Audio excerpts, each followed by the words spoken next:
Բարի Կիրակի սիրելի բարեկամներ, մենք վերադառնում ենք Սուրբ Պատարագից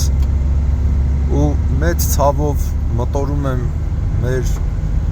եկեղեցու այսօրվա ծանր վիճակի մասին։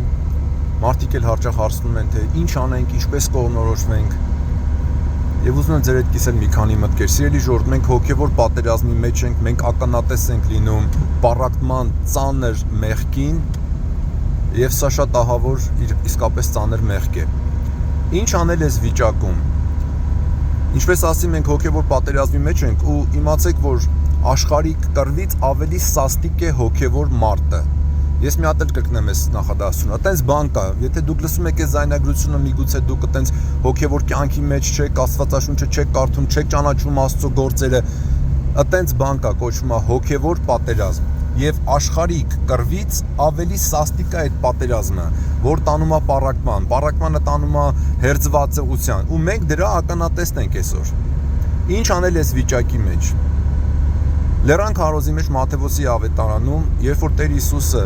ավարտեց իր խոսքը, նա ասեց. «Ում նմանեցնեմ այն մարդուն,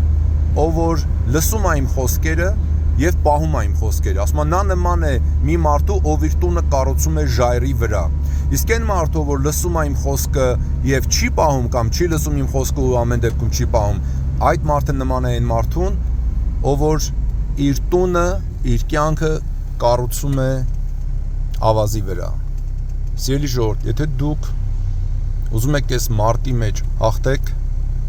ձեր կյանքը, ձեր տունը կառուցեք ժայռի վրա։ Այդ ժայռը մեր Տեր Հիսուս Քրիստոսն է, աշխարհի փրկիչը, Աստուծո որդին։ Եթե դուք ուզում եք այս մարտի մեջ հաղթել, ձեր կյանքը կառուցեք Տեր Հիսուս Քրիստոսի վրա։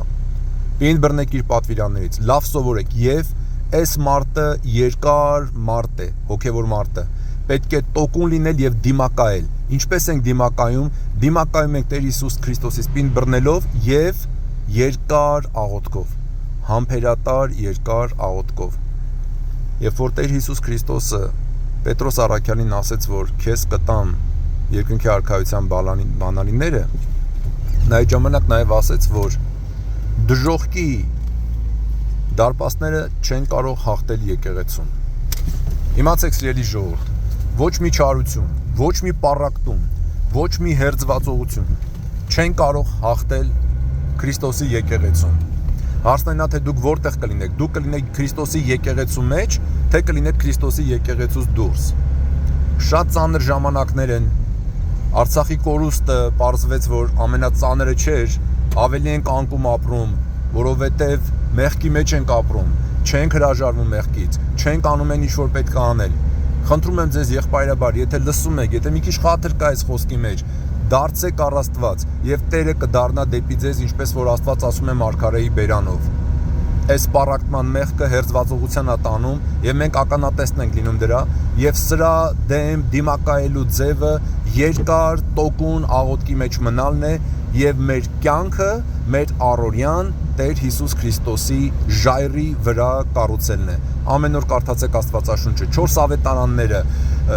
շատ աղոթեք, բարի գործեր արեք, հնազանդվեք ձեր առաջնորդներին եկեղեցական, ովքեր որ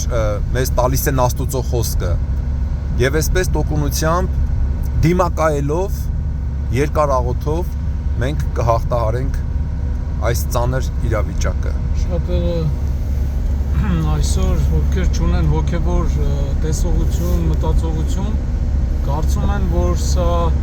արժե համակարգային, գաղափարական բախում է, բայց սա առաջնային հոգևոր պատերազմի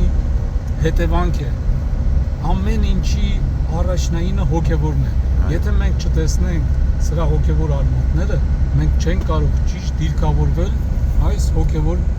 բախման մեջ։ Ամեն ինչ, ինչ որ դուք տեսնում եք ձեր ֆիզիկական աչքերով, դրանք հոգևոր երևույթների արտացոլումն է, դրանց հետևանքն է։ Դրա համար որպեսզի այն ինչ որ դուք տեսնում եք ու ձեր համար ընդունելի չէ, որպեսզի դա չլինի,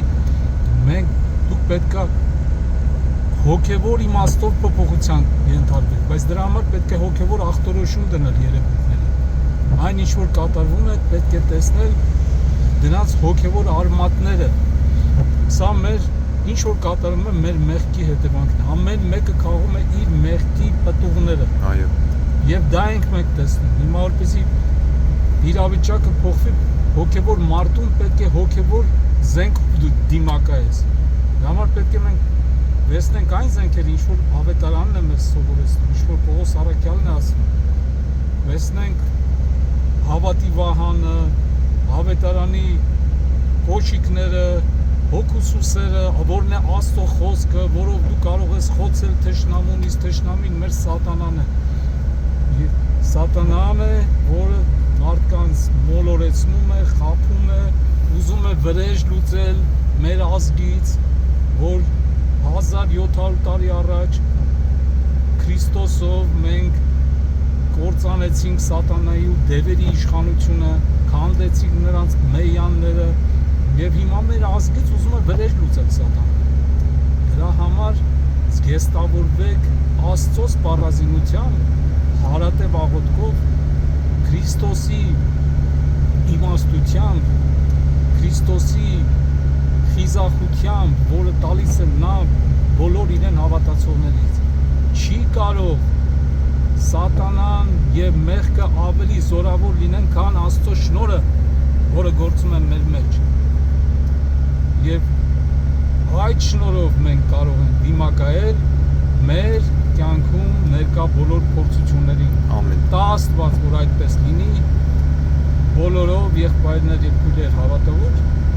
ապավինենք մեր Տիրոջը, փառք տանք Աստծուն, որովհետև նրան է վայել փառքը, իշխանությունը եւ պատիվը այժմ եւ միշտ եւ հավիտյանս հավիտյանից ամեն։ Ամեն։ Եվ սիրելի ժողովուրդ, եթե այս զայնագրությունը դες մտածելու տեղիք է տալիս, խնդրում եմ դուք էլ կիսեք ձեր էջերին, որպեսզի ավելի շատ հայ մարդիկ այս ծանր օրերին միգուցե իմանան, որ լուծումը այս ամենի դեմ դիմակայելը երկարահոտն է եւ մեր կյանքը Տեր Հիսուս Քրիստոս ժայռի վրա կառուցելն է։ Ում փառքոր եւ Սուրբ Հոգու հետ միասին այժմ եւ միշտ եւ հավիտյանս հավիտենից ամեն։